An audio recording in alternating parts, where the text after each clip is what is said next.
This week, find out about a worldwide program that gives the gift of life. Father Daniel Murray has a message from the pulpit. Local scholars take time out to talk about the Respect Life movement. And Father Tom Legere talks about the importance of keeping a spiritual diary. Hello, I'm Father Dave McAllen. And I'm Jane Rudolph. Welcome to this edition of Real to Real.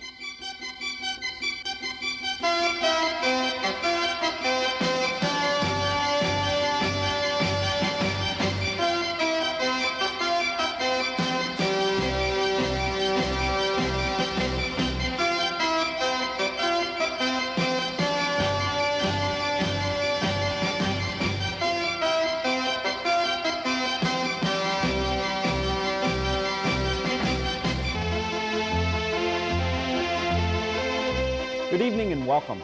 As you may already know, today is Respect Life Sunday.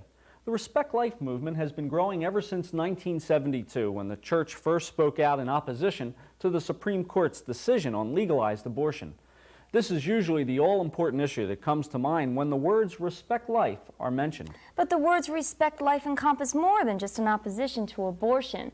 The church's seamless garment viewpoint includes any issue that compromises a respect life ethic, such as the threat of nuclear war, the plight of refugees, or social issues such as homelessness, making all relevant life issues interconnected as if they were woven into one cloth. Our first story is about an organization whose members respect life in quite a literal sense. Their efforts to save the lives of children have taken them around the world.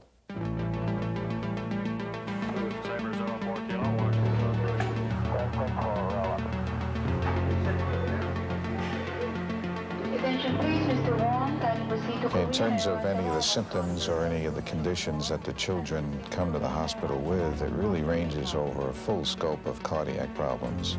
Some of them literally have great difficulty in climbing a flight of stairs without a shortness of breath and extreme fatigue. 7-year-old Kim, 4-year-old Sung, and 4-year-old Sue suffer from life-threatening heart problems.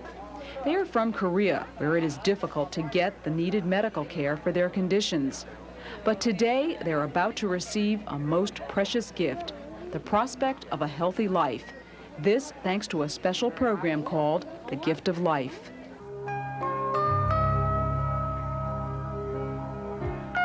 Well, the Gift of Life program is a program that's designed to bring children from around the world who are in need of cardiac care, primarily cardiac surgery, that may or may not be available in their own country.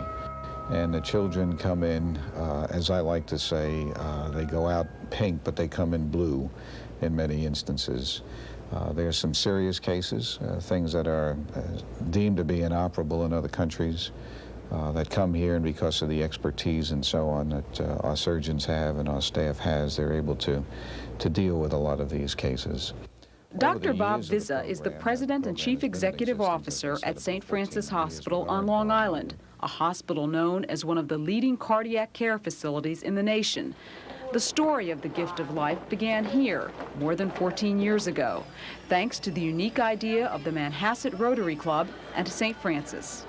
It is a natural outgrowth of the mission of St. Francis Hospital and the role of the Franciscan Missionaries of Mary, who are, after all, missionaries and who are very much concerned not only with third world countries, but many other countries, and concerned about bringing that type of help and assistance around the world. So it's a natural thing that not only do they go out to the people in foreign countries, but we're able to bring some of the children here to this country.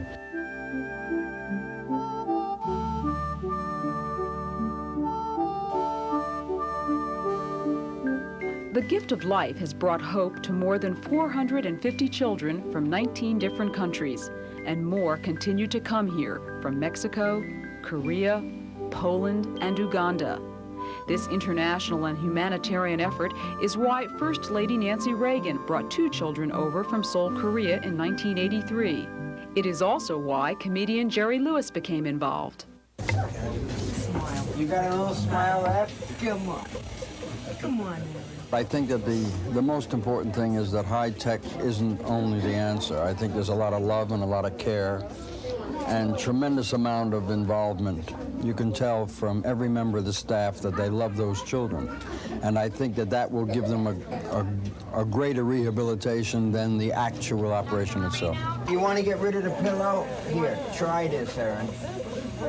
How's that, better? No, put the pillow back. Oh, look. Okay, now we got the pillow back.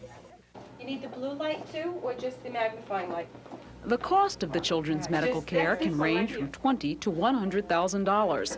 But in the spirit of the gift of life, medical staffs donate their time and services.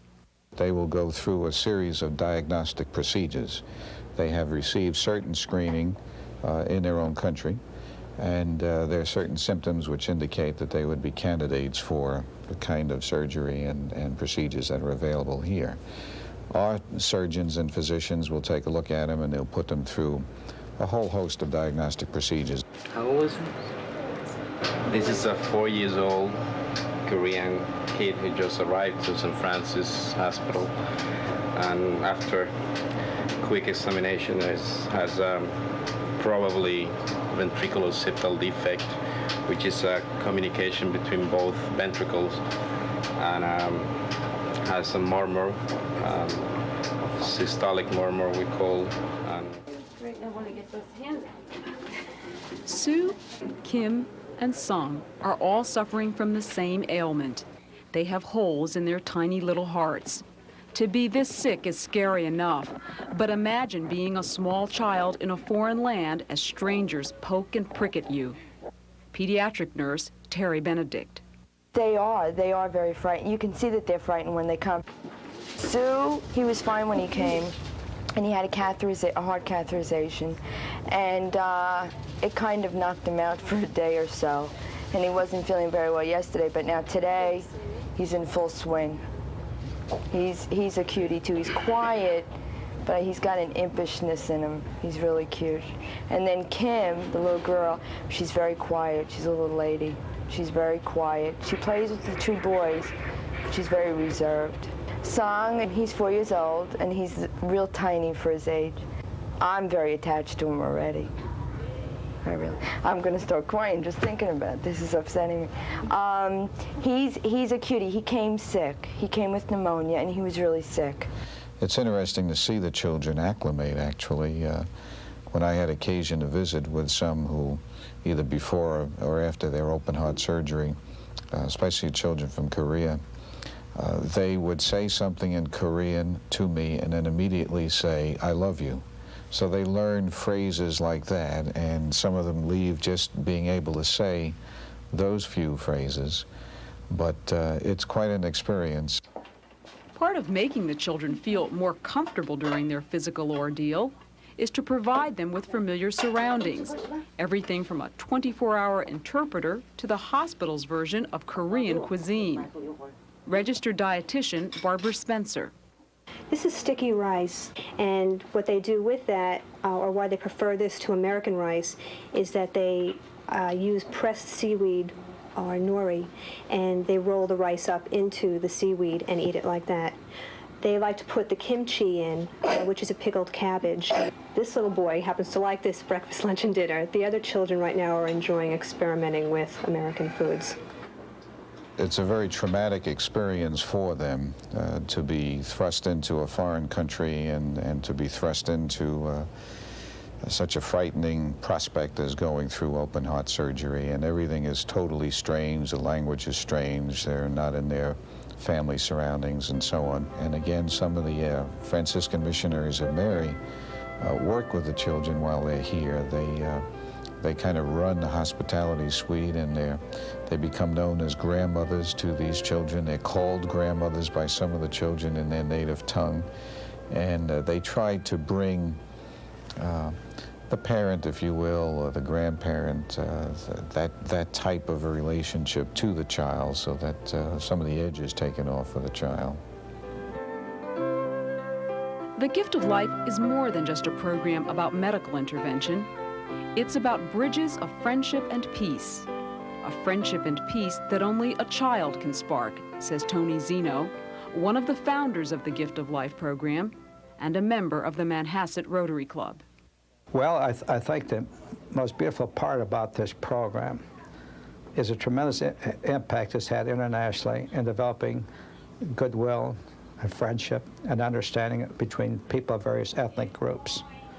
And the thing that I like about this particular program is not so much the impact it's having today, but when you stop to think, we ourselves have handled over 450 children. As these youngsters grow up and they begin to look at the scars on their breasts, they're going to think back and think that someone in America thought enough of them to give them another lease on life.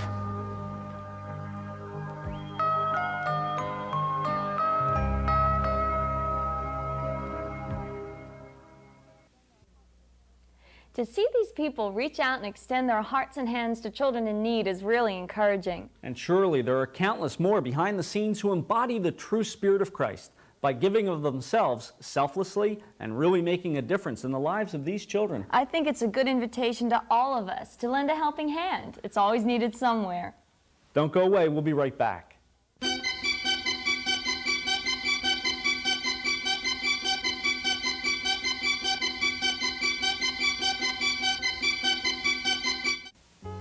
Because you love your family, now is the time to consider the financial advantages of a Donahue pre-arranged funeral. The caring, sensitive people of the Donahue Funeral Home invite you to discuss with them in the privacy of your home the many advantages of an inflation-protected Donahue pre-arranged funeral. With pre-arrangement, you can fix the cost of a funeral at today's prices permanently and gain peace of mind for yourself and your family. And that's what living is all about. Now it's time for one of the newer members of our Reel-to-Reel family, Father Dan Murray, with an insight into Sunday's Gospel. The disciples were excited. Who wouldn't be? After all, they were witnesses to miracles and exorcisms. They heard moving words and intriguing parables. They met some very interesting people from all walks of life, and all this was part of a normal day's activity. Mixed in with all the excitement, however, was a big dose of concern. The disciples basked in the limelight since everyone knew that Jesus had specially chosen them. But still, not too far beneath the surface, these same disciples were experiencing moments of anxiety. What was the cause of this? Well, they had heard Jesus speak about divine mercy and forgiveness. They listened to the moving parable, the prodigal son. They heard Jesus teach about the right use of money, about divorce. These specially chosen disciples feel guilty at one moment and full of awe at the next. Jesus is training them how to be responsible leaders in the community. Limitless forgiveness, the absence of greed, high moral standards, avoidance of all scandal. These were to be the characteristics by which their leadership would be recognized. To the disciples, all this was overwhelming. Jesus was going too far with these impossible demands. Knowing that they were far short of the qualities Jesus was looking for, they said, "Lord, increase our faith. We need supernatural help to accomplish all this." Jesus' response to their request is curious. If you had faith the size of the mustard seed, you could say to this sycamore, "Be uprooted and transplanted into the sea," and it would obey you. Listen carefully to what Jesus says. He's telling the disciples that they don't have any faith at all. The mustard seed is one of the tiniest of all seeds. They don't have faith even the size of that. They think in terms of quantity. The amount of faith isn't important. Genuine faith, even though tiny as a mustard seed, has tremendous power. Now, Jesus isn't suggesting that genuine faith can actually uproot a giant sycamore tree. With typical Oriental exaggeration, he uses an image to suggest that the disciples can uproot laziness and apathy. Genuine faith gives us the ability to live according to Jesus' high moral standards. The pity is we rarely tap into the tremendous potential of our faith. Faith is the pearl of great price. It isn't something we purchase, however, and then put away for safekeeping. Faith has to be lived, otherwise it becomes inert and dies. By living it, we tap its potential because it has an inner dynamism of its own that needs to be triggered by our conscious choices. God will help us. All he needs is some indication from us that we want to be men and women of lively, active faith. Jane, do you keep a journal? I used to, but that was years ago. And recently I had the opportunity to read back on it, and it really helped give me perspective on the things that were going on in my life at that time. A spiritual journal can help us in the same way. It's a diary that can help give us a sense of what direction our lives are taking, but most importantly, it's an account of our relationship with God. Father Tom Legere is up next with some advice on keeping a spiritual journal and how it might help you on your spiritual journey. Greetings in the Lord. One of the most helpful spiritual practices that I've found over the last 10 years or so is keeping a spiritual journal. If you've ever kept a diary, then you can keep a spiritual journal. Basically what it is an account of our relationship with God.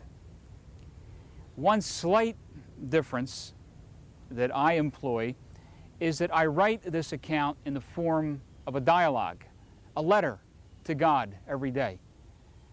I write, "Dear Daddy," or "Dear Jesus." Now, when we come before the Lord with that kind of vulnerability, an absolute prerequisite is our conviction about the fact that we are loved as we are, because we have to be able to write without the inner censor getting involved there.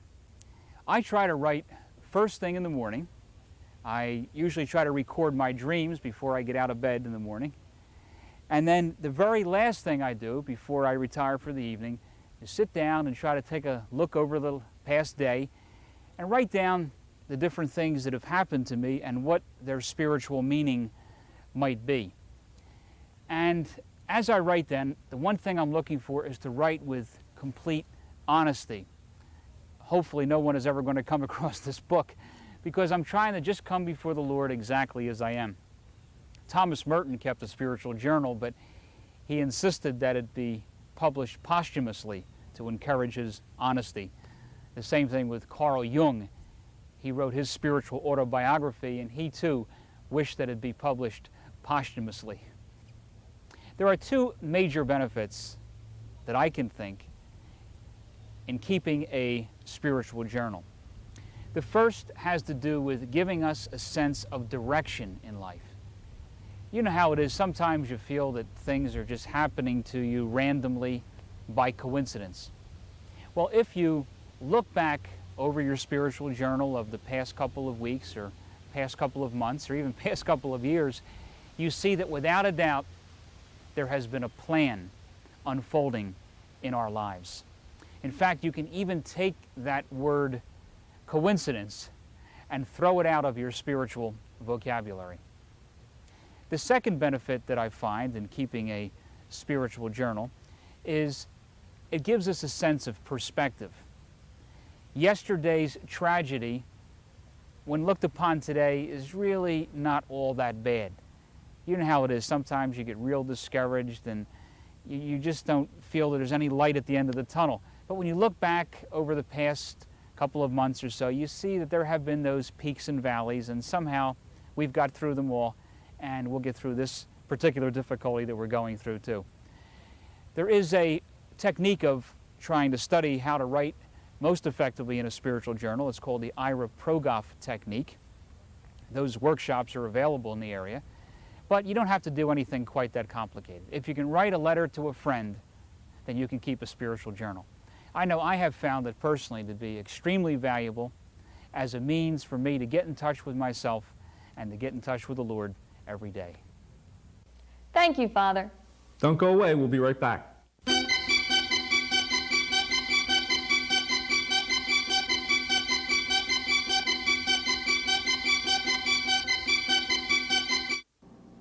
You know me, you know Reel to Reel, but you might not know what it takes to bring it to you each week. It takes the dedication of a hard-working staff who roam the Delaware Valley looking for the stories that will make a difference in your life. But as in all modern media, bringing you the good news is complicated and expensive. For the past 5 seasons, we've been able to bring you this weekly show, requesting only your cards and letters in return.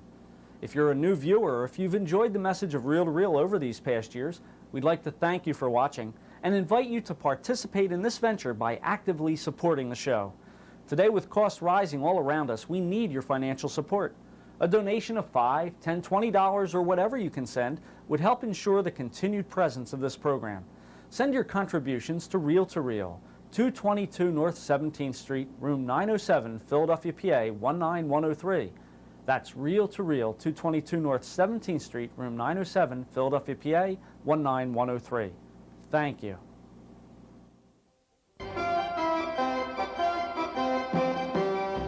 October 16th, 1986 is World Food Day.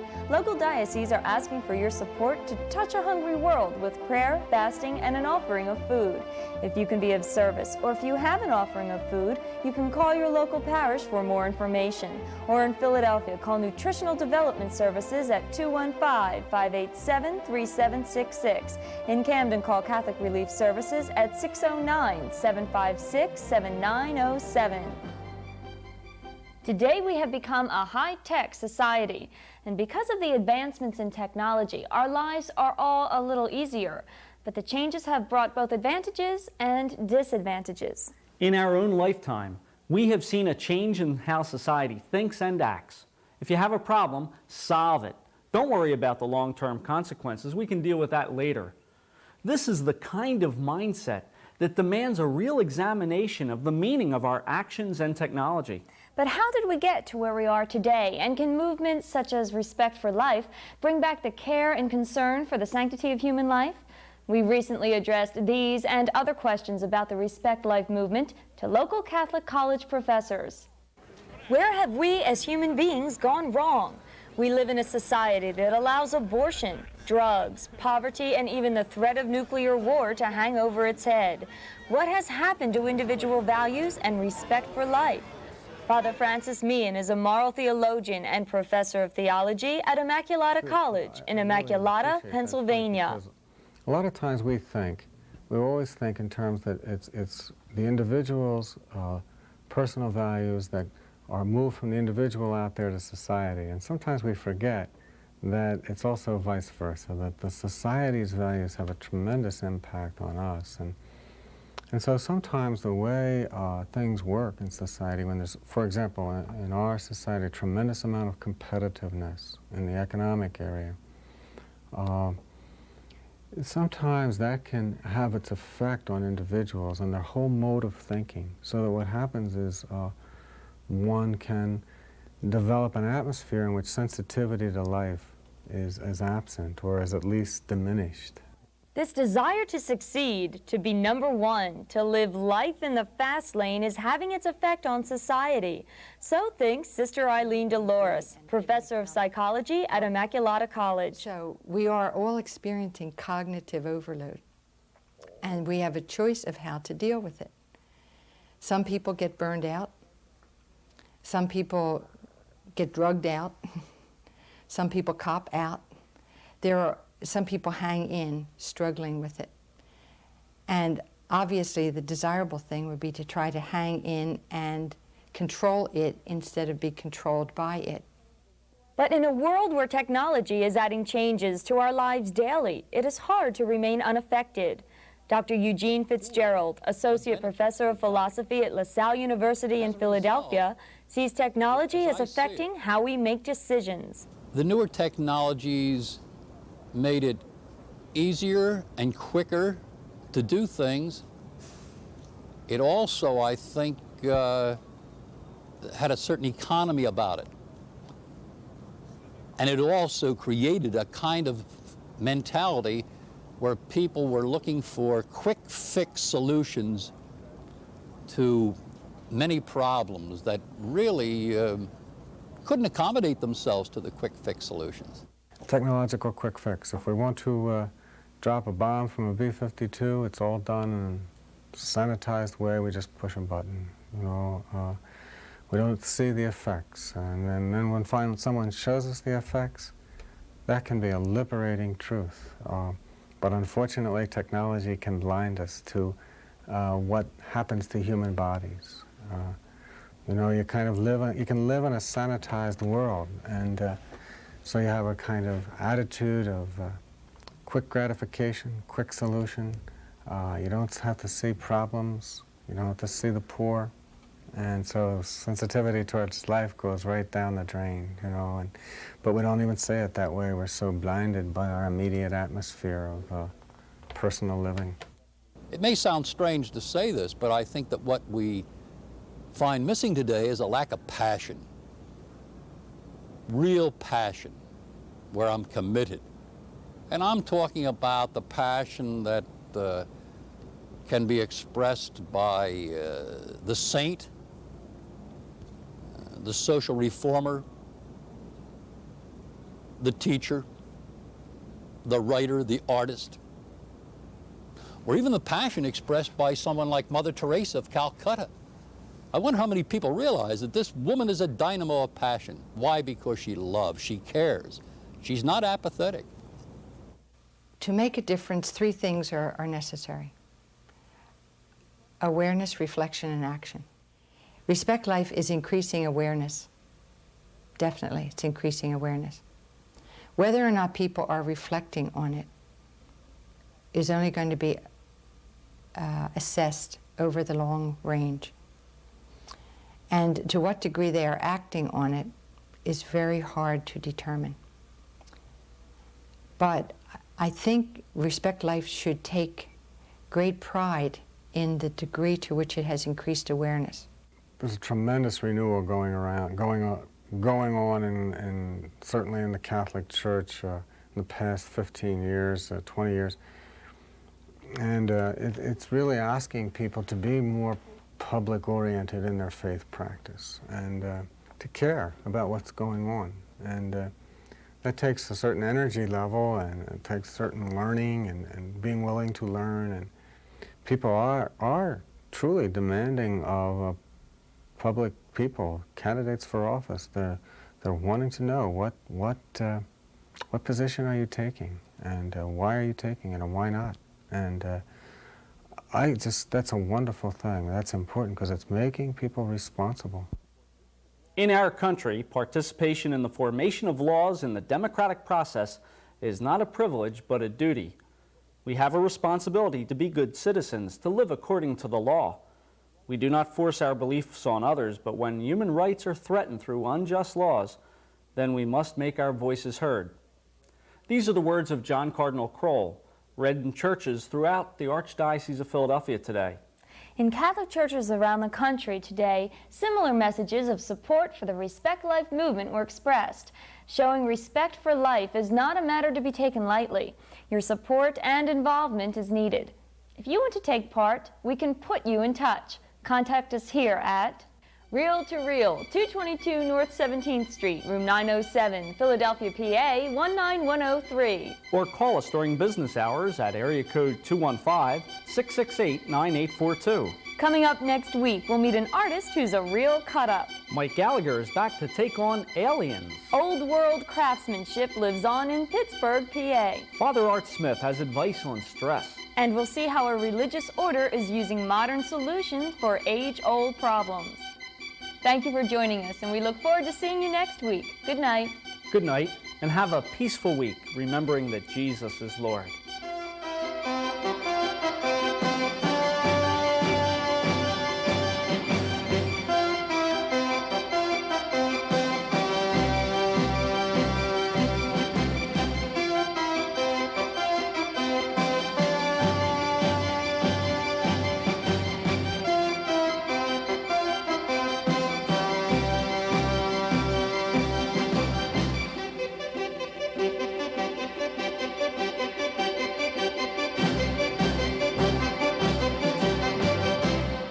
Travel arrangements for Reel to Reel by Atkinson and Mullen Travel of Media, PA.